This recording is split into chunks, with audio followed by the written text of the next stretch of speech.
Hey, well, welcome to Fresh from the Grove. I'm Joey with the Grove Center for the Arts and Media, and I'm really glad that you're here with me today. And while people are coming online today and listening to what are the 3 Ps of artistry, I just want to give you a couple updates real quick. I want to invite you to go to the Grove Center for the Arts and Media website. If you've never visited, we have all sorts of resources online for artists. Our website is simply www.thegrovecenter.org. I hope you'll join us. Send us an email. We'd love to hear from you. We've just got a lot of great tools and resources, different programs for artists, and we'd really love to hear from you. If you're listening to the live replay after we have this episode today, I'd like to invite you to leave your comments. Let me know where you're coming from. We have, artists that we speak with from across the globe, Canada, over in Europe, Australia. We'd really love to know where you're listening in from. So drop us a note, send us an email, or just post your comments here in Facebook. And so as you're listening today and what we're talking about with these 3 Ps of artistry, what it means to be an artist, what are some character qualities that are really going to help you, I'd like to invite you to post a comment, ask a question. Love to address those during this Facebook Live episode. And if you don't have a chance to listen to it now, again, you can pick it up on our website afterward. It'll be posted here on the Grove Facebook page. If you enjoyed the episode, give us a like, leave us a comment. We'd love to hear more from you. So let me start with this story as we consider the question, what are the 3 Ps of artistry? Last weekend, I had the opportunity to go up to the Getty Museum up in Los Angeles. We were with a group of our artists from our Cultivated Artists experience. You can learn more about that on the Grove website. But about five or six of us got together to go up to the Getty. And I love going to the Getty. If you're from out of state, not from California, when you get to California, make sure to get to the Getty. It's a free museum. You just have to pay $15 for parking, but you can spend a whole day there, if not a few days there, really enjoying all the different exhibitions there. So when we were there last Sunday, one special traveling exhibition that we had a chance to visit was the artwork of a French artist by the name of Beauchardon. And he was a French artist for King Louis XV. And as we walked through this exhibit, Beauchardon's specialty, his focus in terms of his artistry, was sculpting and drafting work. And what impressed me so much about his art was how prolific he was. And if you look at the great artists over the course of history, you know well that whether they were visual artists, whether they're writers, whether they're sculptors, whatever art form that they're practicing, music, composition, most of the greats in art throughout the centuries have been known for the prolific work that they've done. And so as we talk about today, what are these 3 Ps of artistry, I really want to challenge you to consider, to think a long view, a long view of your life and your work that you hope to produce with the goal of being prolific, producing as much art as you can, not for the sake of just creating a lot of art, just to fill your garage with it or hopefully to sell it to lots of people throughout the world, but more importantly, to improve in your craft. And as we're going to talk about today, what are these 3 Ps of artistry? That's one of the overarching principles I want you to catch, is to be prolific.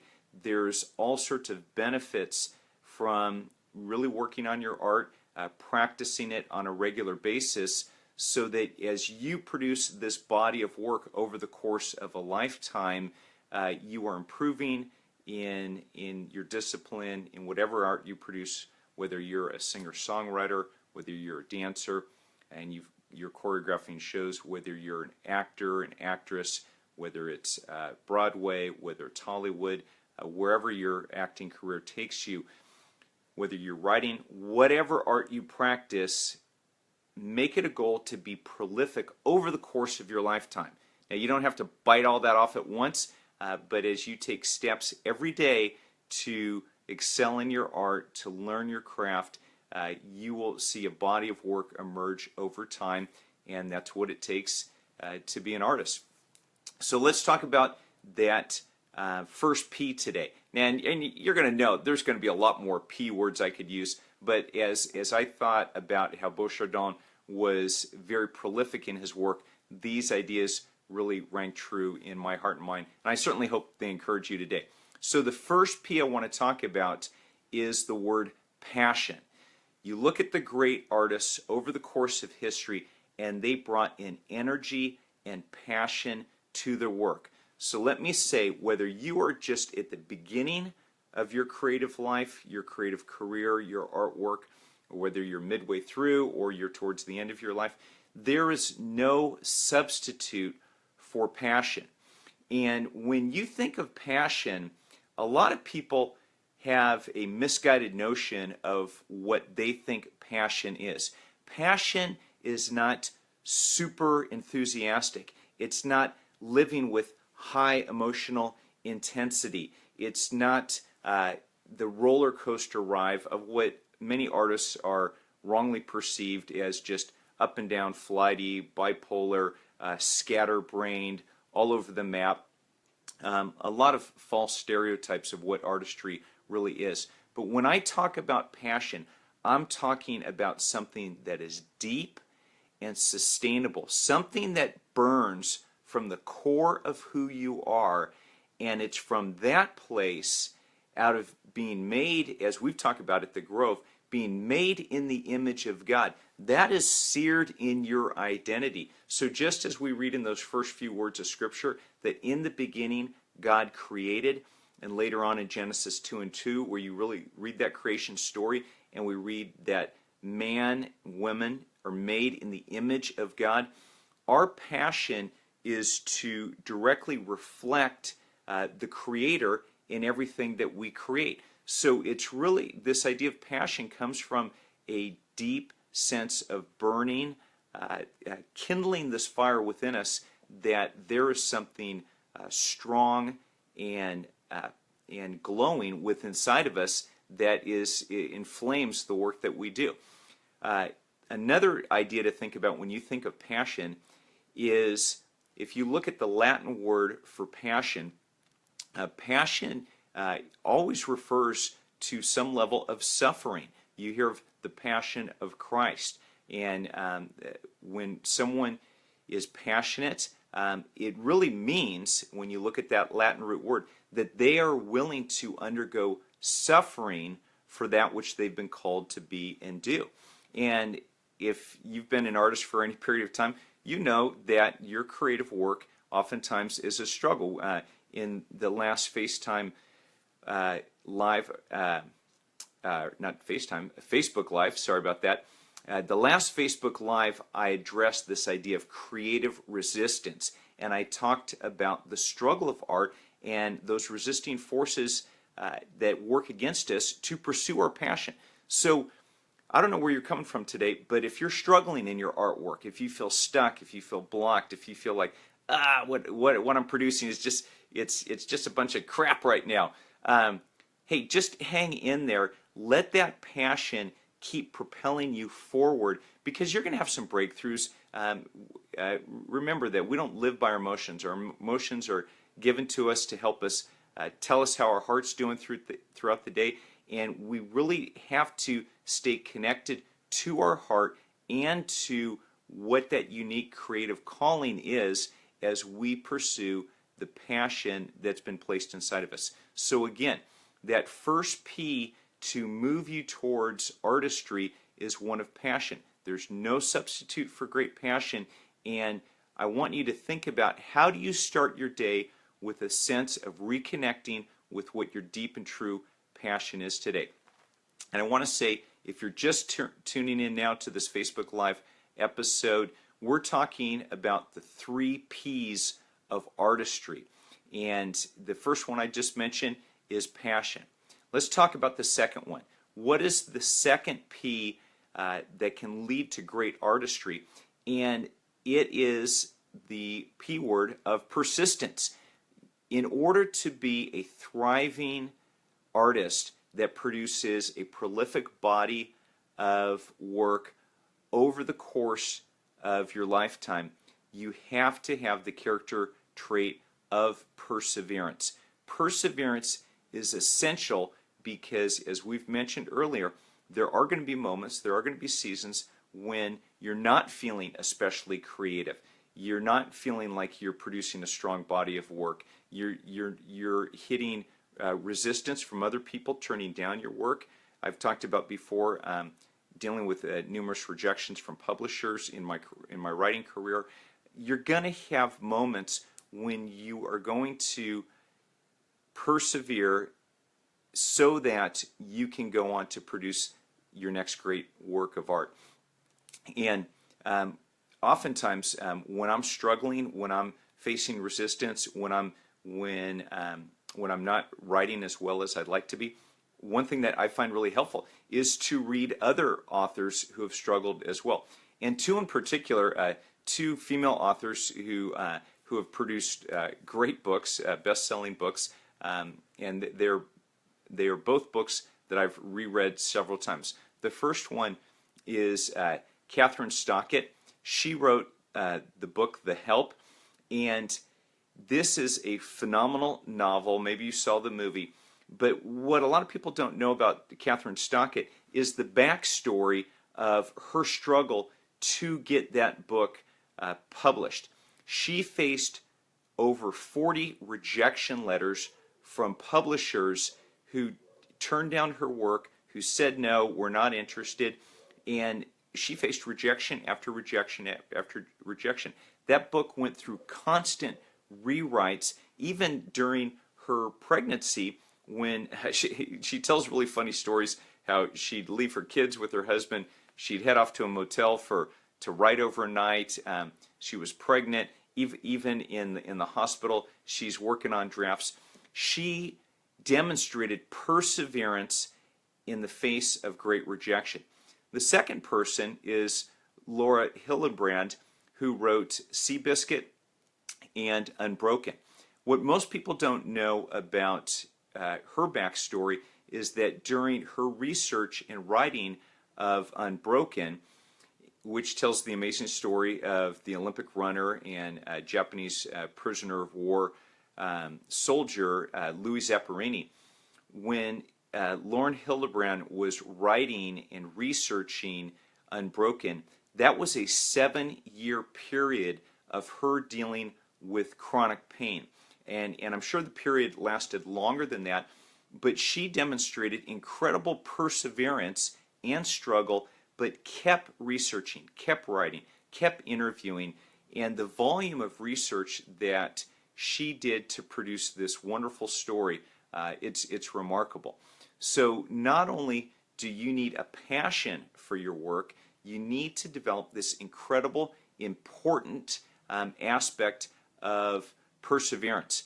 And so as you develop perseverance, you will see the work follow. So that's my encouragement to you, is don't give up. That's so much what we're about at the Grove in cultivating the spiritual life and the creative work of artists, is just giving you the simple message.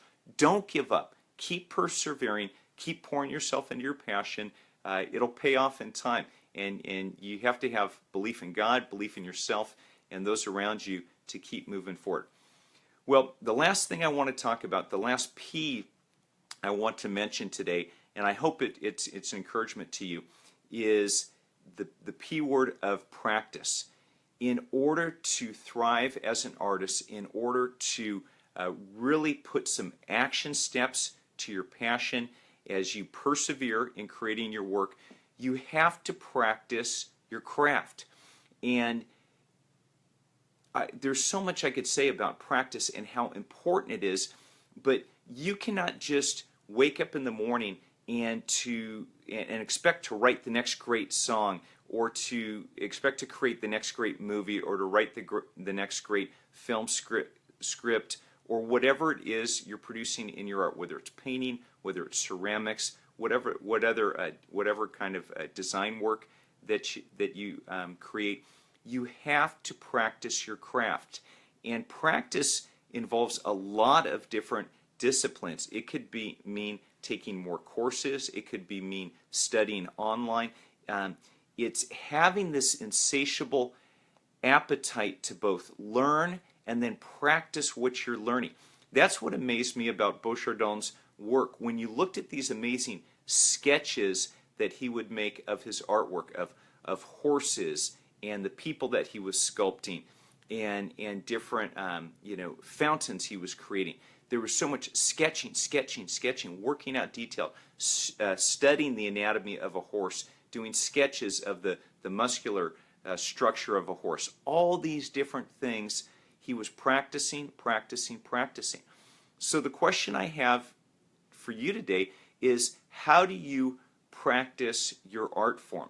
For me as a writer, I'm a consummate reader. I'm in anywhere from 5 to 7 books at any time, because when I read, I am looking at how other authors lay down words on a page, just as if you were a visual artist laying paint on a canvas. So I really study different types of authors, how they are practicing, how they're writing. So again, if you're a filmmaker, what are the favorite films that you're studying? How those filmmakers, what they're doing with light and camera angles, how long are scenes, when do they cut away to another scene, how do they integrate that story with the actual characters on film? Whether you're a visual artist, a sculptor, what types of classes are you taking? How are you just practicing? And I think it's really important to consider at this point that play is really a key part of practice, where you're not necessarily looking to produce anything today. You just may say, okay, I'm going to practice playing.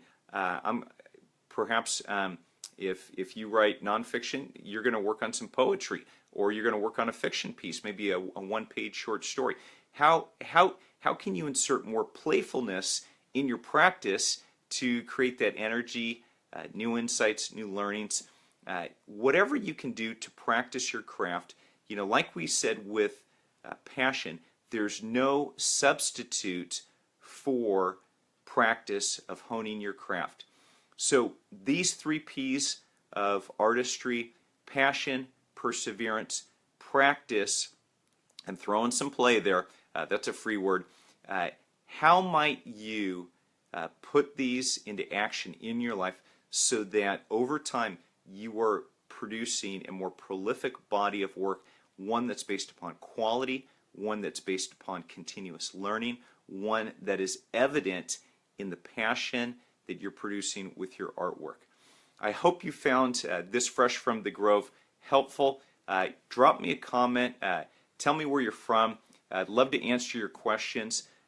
If you haven't, last thing I'll say when I wrap up here today is, if you haven't gotten our recent free gift from the Grove, I mentioned earlier in this episode that we have a new free gift called Creative Resistance, The War in Art. We've had a lot of artists pick up this free. It's a mini course from the Grove, but I'm going to leave the link for that. I hope you'll pick up your free copy. It's a 1-hour free course. It's about 8 videos, and it includes a free PDF. It's our free gift to you. We think that by going through this this free course, this mini course from the Grove, that it will really inspire and help you identify even more, gosh, what is my true passion? How do I practice more perseverance? And how can I now get on to practice my art? I think you'll find it helpful. So again, drop us a comment. Thanks for listening today. It's great being with you. And pick up your free copy of Creative Resistance, The War of Art. Have a great day. This is Joey signing off. Take care. Bye now.